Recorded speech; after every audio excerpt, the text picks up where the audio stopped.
नमस्कार, मैं हूं आपके साथ में श्वेता गर्ग। आप देख रहे हैं वो टीवी न्यूज। वक्त हो चला है उत्तराखंड की खास खबरों का। पहली बड़ी खबर भगवानपुर से है, जो तहसील दिवस में डीएम हरिद्वार की सख्ती हुई है, जहां पर 54 पेंडिंग शिकायतों पर अधिकारियों को फटकार लगाई गई है, जो 30 नई शिकायतों का जल्द निस्तारण करने के निर्देश दिए गए हैं।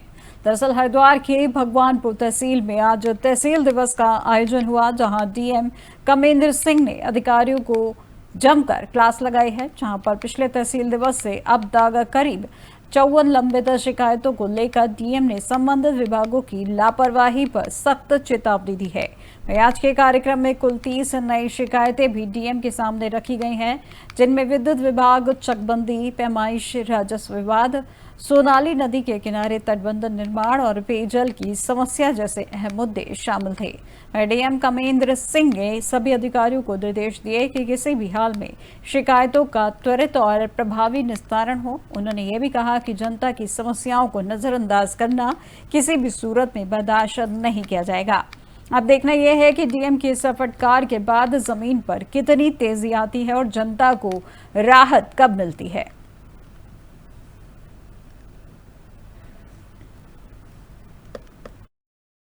पुराने लंबित प्रकरण हैं, उनकी समीक्षा की गई है। लगभग 54 प्रकरण लंबित हैं पुराने, तो सभी को निर्देश दिए गए हैं कि 3 दिन के अंदर इस सभी को निस्तारित करके भेजें। उसके अलावा आज कुल 30 शिकायतें अभी तक प्राप्त हुई हैं, जिनमें से मुख्य रूप से कुछ शिकायतें राजस्व से संबंधित हैं, कुछ चकबंदी से संबंधित हैं और मुख्य रूप से नदी के किनारे, सोलानी नदी के किनारे तटबंध बनाने की मांग 3-4 शिकायतों में आई है।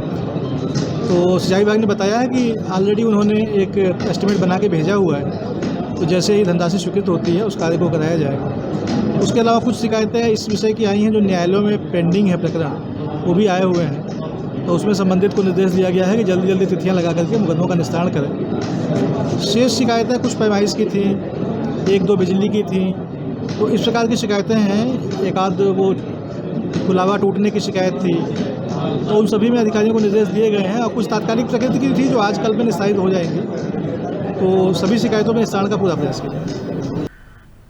उत्तराखंड के जनजातीय क्षेत्र जौनसार में बाबर के चक्राता विधानसभा अंतर्गत कालसी तहसील के खाती गांव में ग्राम प्रधान पर गंभीर आरोप लगे हैं। गांव के एक व्यक्ति ने ब्लॉक कालसी में शिकायत दर्ज कराई थी कि वर्ष 2019 से अब तक ग्राम प्रधान द्वारा कराए गए कार्यों में गड़बड़ियां हैं। जो शिकायत मिलते ही वीडियो ने एक जांच टीम गठित की, जिसमें एडीओ, जेई और खंड विकास अधिकारी को शामिल किया गया।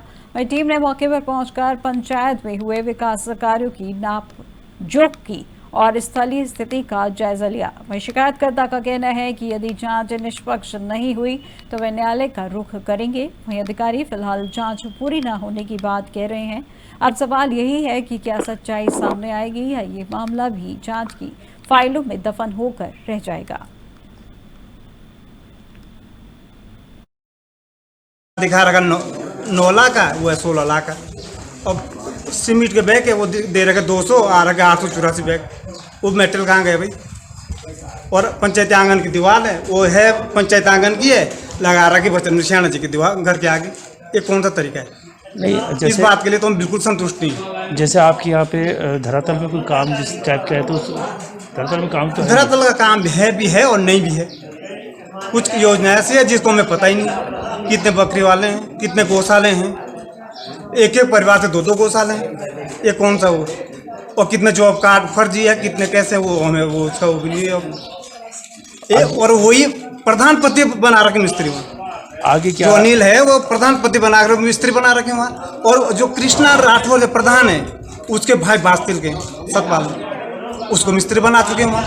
देखो, समिति वालों ने अपना काम किया है, हमने दिखाया है, समिति वालों ने देखा है, उन चीज़ों को अवगत लगे कि ठीक है तो हम भी उस पर यस कर देंगे, यदि गलत लगे तो हम भी ना करेंगे। तो आप संतुष्ट है टीम से? अभी तो संतुष्ट है, लेकिन आगे कार्रवाई देखने के बाद हम आगे कार्रवाई भी कर सकते हैं और ठीक लगे तो नहीं करेंगे।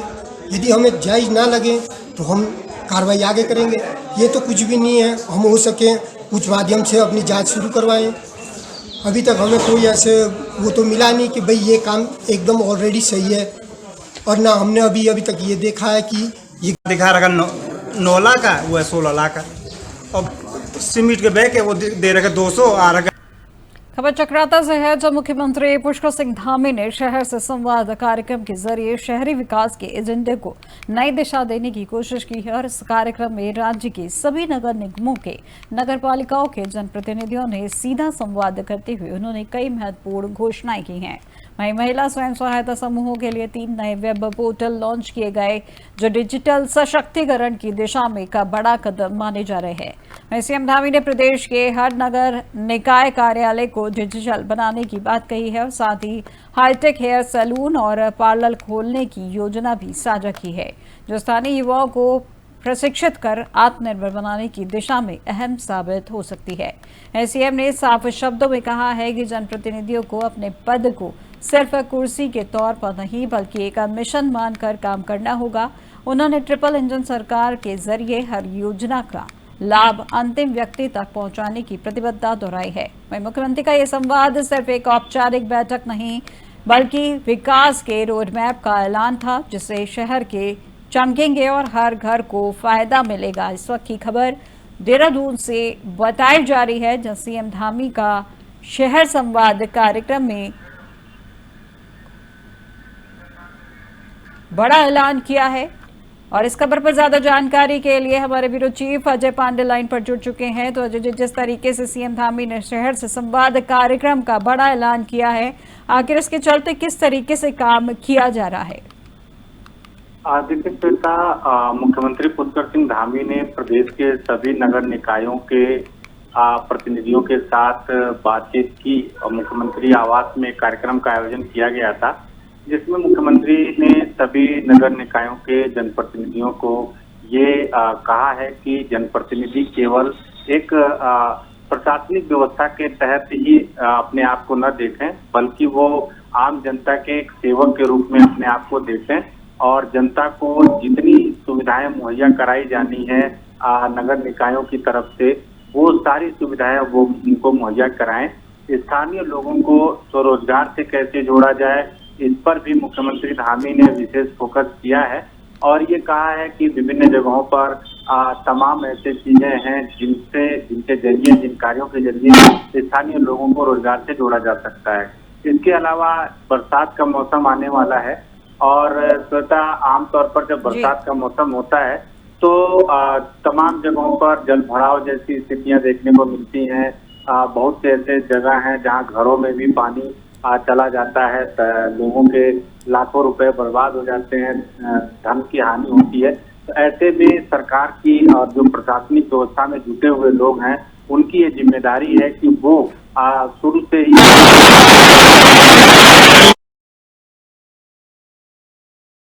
आसपास जो रहते हैं लोग, उनको भी जागरूक करें और तमाम जो शहरों में और आबादी वाले क्षेत्रों में जो नाले खाने हैं उनको व्यवस्थित करें, उनकी सफाई करा दें ताकि इस तरह की स्थिति न हो। इसके साथ साथ डेंगू और मच्छर जनित तमाम बीमारियां भी उत्पन्न हो रही हैं, तो उनसे कैसे बचाव किया जाए, इसको लेकर के मुख्यमंत्री धामी ने जनप्रतिनिधियों को याद दिलाई और कहा है कि सारी व्यवस्थाएं आपके तहत ही है और स्मार्ट सिटी मिशन के तहत जो शहरी विकास को तकनीकी और नागरिक सुविधा देने के लिए जो प्रयास किए जा रहे हैं उसको भी एक मॉडल के रूप में प्रस्तुत किया जा रहा है। उन्होंने मुख्यमंत्री ने सभी जनप्रतिनिधियों को कहा है और ये कहा है कि आप लोग जब तरीके से करेंगे तब जनता को इसके साथ साथ कई ऐसी चीजें हैं जिनको लेकर लगातार जनप्रतिनिधियों को अवगत करा भी रहे हैं, उनको उनकी कर्तव्यों दिला रहे हैं, उनकी जिम्मेदारियां क्या है उनको बता रहे हैं। और ये कहा है निगम जो है वो किसी भी शहर की जो आत्मा है वो बुनियादी सुविधाएं जनता तक देने का कार्य कर हर दिशा में जो दशा है की स्थिति है वो तय करते हैं। जी, बहुत बहुत शुक्रिया अजय जी हमारे साथ इस खबर पर जुड़ने के लिए। ये थे हमारे ब्यूरो चीफ अजय पांडे, जिन्होंने बताया कि मुख्यमंत्री पुष्कर सिंह धामी ने शहर से संवाद कार्यक्रम के जरिए तमाम जनप्रतिनिधियों से बातचीत की है और उन्होंने विकास के मुद्दों पर लेकर इन्होंने बातचीत की है और उसी के साथ मौसम को देखते हुए भी उन्होंने अपडेट रहने के लिए कहा गया है और सभी जगहों को सुचारू करने के भी निर्देश दिए हैं।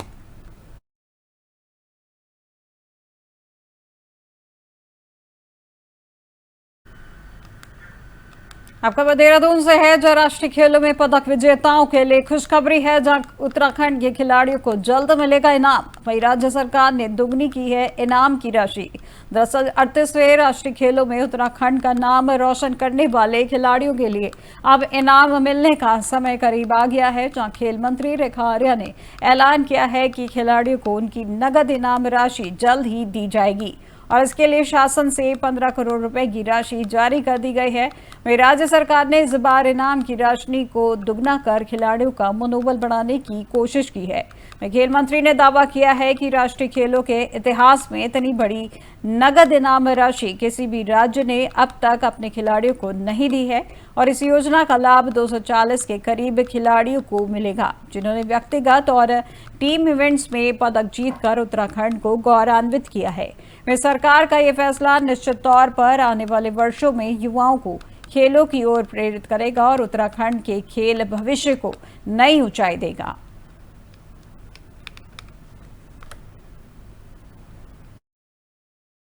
देखिए, आज बेहद खुशी का दिन है। मैं माननीय मुख्यमंत्री पुष्कर सिंह धामी जी का विशेष धन्यवाद करती हूँ कि पिछली बैठक में जब कैबिनेट की बैठक हुई थी, मैंने ये विषय उनके सामने रखा था कि हम लोगों ने अभी तक में जो राष्ट्रीय खेल के हमारे विजेता रहे हैं, जिन्होंने उत्तराखंड को 25वें पायदान से 7वें पायदान पर लाने का काम किया है, उत्तराखंड का गौरव बढ़ाने का काम किया है, उत्तराखंड को देवभूमि से सैन्य भूमि से खेल भूमि की ओर अग्रसर किया है। तो अभी तक हम लोग उन खिलाड़ियों को नगद इनाम धनराशि जो आपके द्वारा घोषित की गई थी, वो अभी तक उनको प्राप्त नहीं हो पाई है।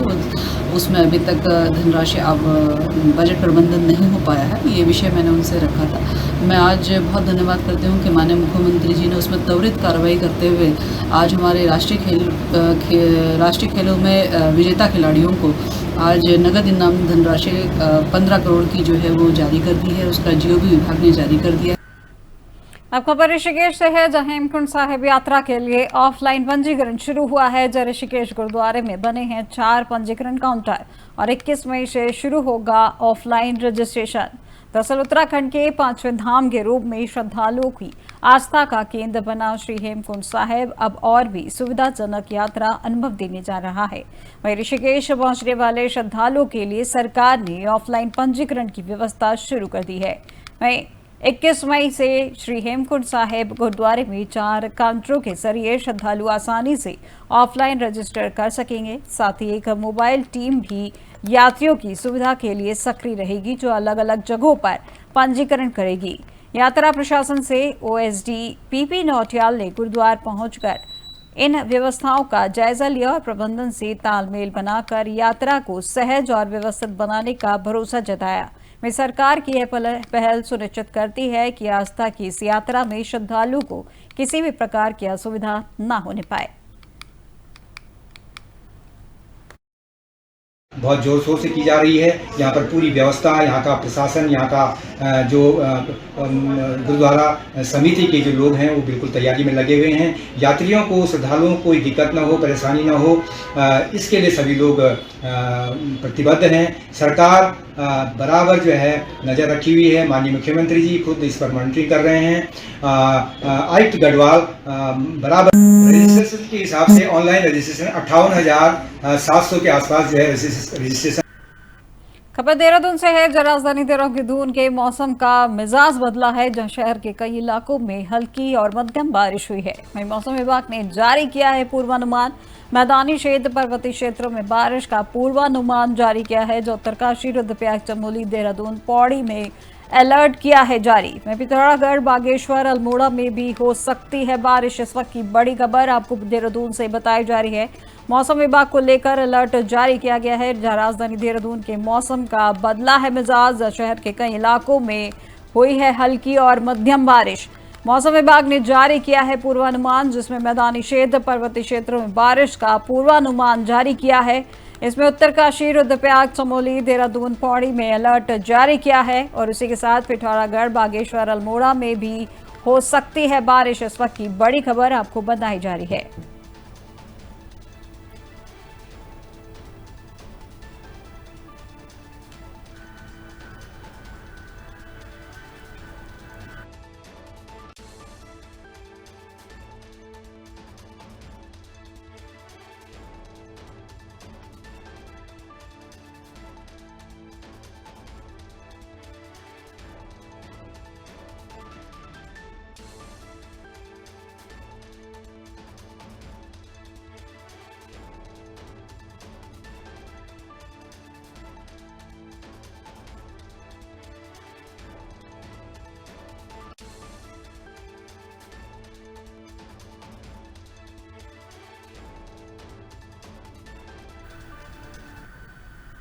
दुनिया में आज कोई भी बिना स्वार्थ किसी का साथ नहीं देता। यही हाल अंतर्राष्ट्रीय वित्तीय संस्थाओं का भी है। वही IMF यानी अंतर्राष्ट्रीय मुद्रा कोष अक्सर देशों की अर्थव्यवस्था सुधारने के नाम पर उन्हें लोन देता है, लेकिन इसके बदले में कठोर शर्तें लागू करता है। ये पाकिस्तान को मिला IMF का लोन भी इसी नीति का हिस्सा था। जब भारत और पाकिस्तान के बीच तनाव चरम पर था, तब IMF द्वारा पाकिस्तान को लोन देने पर भारत में लोगों ने विदेश नीति पर सवाल उठाए।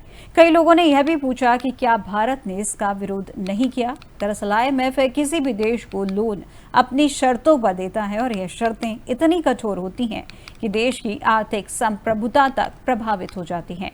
पाकिस्तान को हाल ही में IMF से लोन मिला, लेकिन इसके बदले में IMF ने 11 कड़ी शर्तें लागू की हैं और इन शर्तों का असर सीधे आम जनता पर पड़ता है। ये साफ है कि IMF का मकसद सिर्फ मदद नहीं बल्कि रणनीतिक और आर्थिक हितों की पूर्ति भी होती है। और ऐसी ही सच्चाइयों को जानने के लिए देखिए हमारी ये खास रिपोर्ट।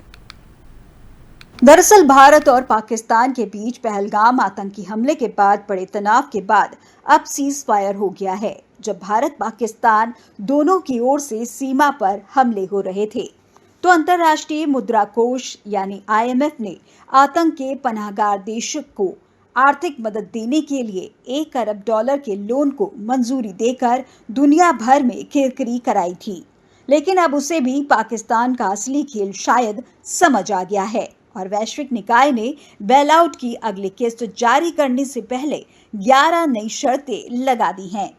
यही नहीं, पाकिस्तान के लिए बड़ी चेतावनी भी जारी की है, क्योंकि भारत पाकिस्तान तनाव के बीच पाकिस्तान को भारी भरकम कर्ज देने के बाद IMF को अब शायद अपना पैसा डूबने का खतरा महसूस होने लगा है, क्योंकि IMF ने अपने बेलआउट पैकेज की अगली किस्त जारी करने के लिए पाकिस्तान पर 11 नई शर्तें लगाई हैं और इसके बाद पाकिस्तान पर कुल शर्तें बढ़कर 50 हो गई हैं।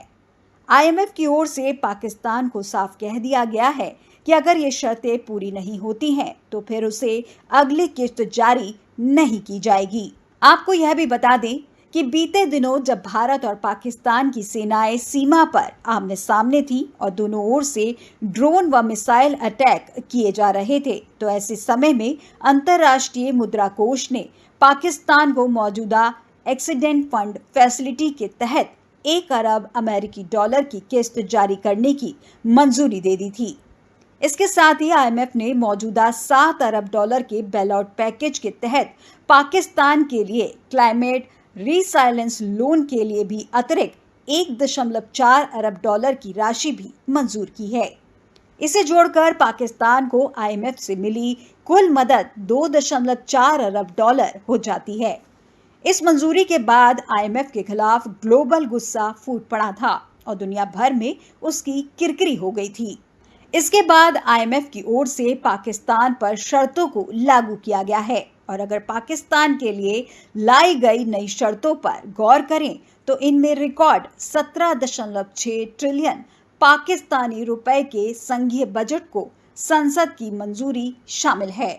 वहीं बिजली बिलों पर हाई सरचार्ज लगाए जाने की शर्त भी रखी गई है। इसके अलावा जो पाकिस्तान के आयात नियमों के तहत केवल 3 साल तक पुरानी कारों के आयात की अनुमति है, अभी के समय में इसे 5 साल करना शामिल है।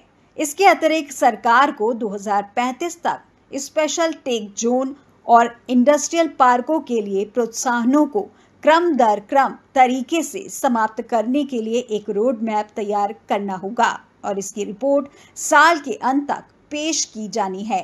वही एनर्जी सेक्टर में प्रमुख शर्तें की बात करें, 1 जुलाई 2025 तक वार्षिक बिजली शुल्क पुनर्निर्धारण की अधिसूचना जारी करना होगा पाकिस्तान को। साथ ही 15 फरवरी 2026 तक अर्धवार्षिक गैस टैरिफ को समायोजन करना शामिल है।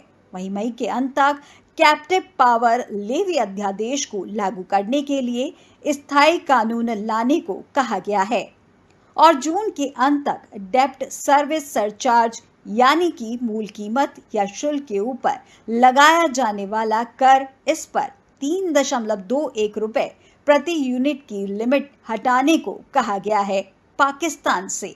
वहीं आईएमएफ की रिपोर्ट के मुताबिक पाकिस्तान का आने वाला रक्षा बजट 2,414 अरब रुपए अनुमानित है, जो कि पिछले वर्ष की तुलना में 12% ज्यादा है। लेकिन हाल ही में शहबाज शरीफ सरकार ने इस महीने की शुरुआत में 2500 अरब रुपए यानी 18% वृद्धि करने का मन बनाया है, जो आईएमएफ के राजकोषीय संतुलन लक्ष्य के विपरीत है। अंतर्राष्ट्रीय मुद्रा कोष ने संसद को जून 2025 तक आईएमएफ लक्ष्यों के अनुरूप 2026 का बजट पारित करने के लिए कहा गया है। आईएमएफ के द्वारा पाकिस्तान को 11 नई शर्तें लागू करने के साथ ही स्पष्ट रूप से चेतावनी भी जारी की गई है। इसमें कहा गया है कि भारत और पाकिस्तान के बीच तनाव अगर जारी रहता है या फिर और अधिक बढ़ता है तो इसका असर सीधे तौर पर राजकोष पर पड़ेगा। आईएमएफ की चेतावनी पहलगाम आतंकी हमले के बाद भारत के ऑपरेशन सिंदूर को ध्यान में रखकर आई है। बता दें कि पहलगाम हमले में 26 पर्यटकों की मौत के बाद भारत ने जवाबी कार्रवाई करते हुए इस ऑपरेशन के तहत एयर स्ट्राइक करते हुए हमला किया था और इसमें 100 से ज्यादा आतंकियों के मारे जाने की बात सामने आई थी। इसके बाद बीते 10 मई को भारत और पाकिस्तान में युद्ध विराम पर सहमति बनी थी।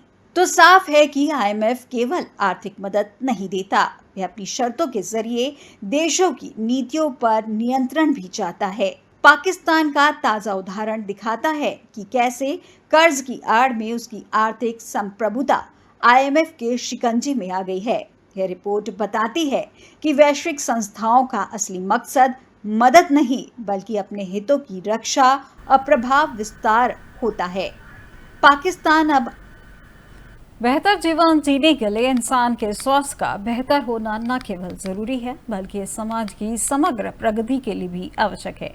हालांकि कई सालों से स्वास्थ्य क्षेत्र में सुधार की दिशा में चर्चाएं तो हो रही हैं, लेकिन आज भी स्वास्थ्य सुविधाओं की स्थिति बहुत बेहतर नहीं हो पाई है। कई बार सवाल उठते हैं कि आखिर क्यों सरकार स्वास्थ्य सेवाओं को बेहतर नहीं बना पा रही।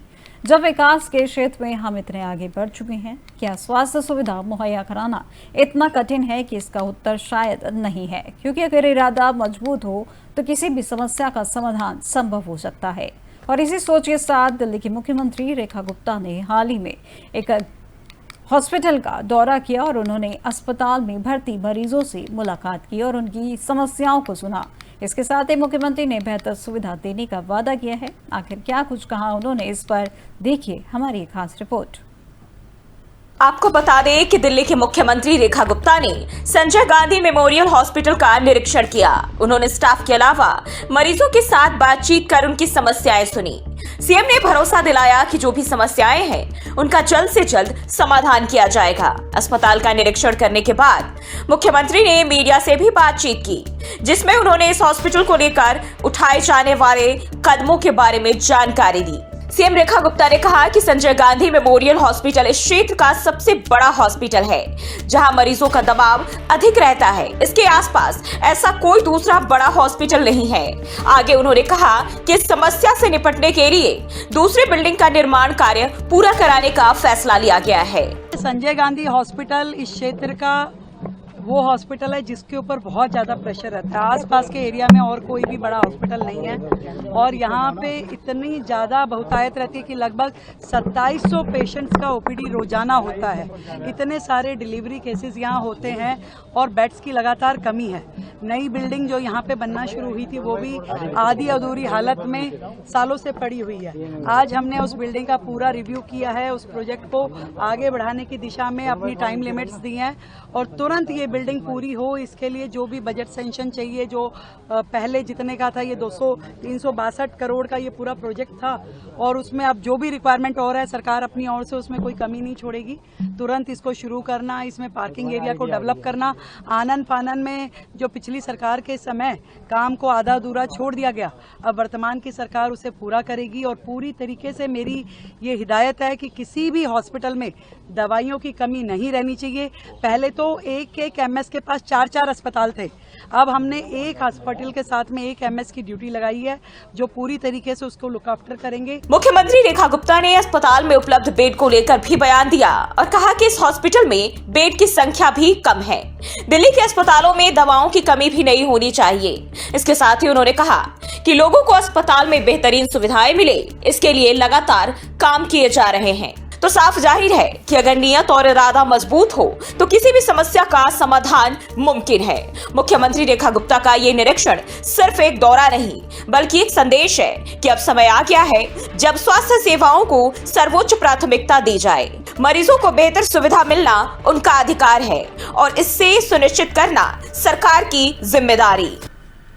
उत्तराखंड की अब तक की खबरों में फिलहाल बस इतना ही और देश दुनिया की तमाम जानकारी के लिए देखते रहिए 4 TV न्यूज़। नमस्कार।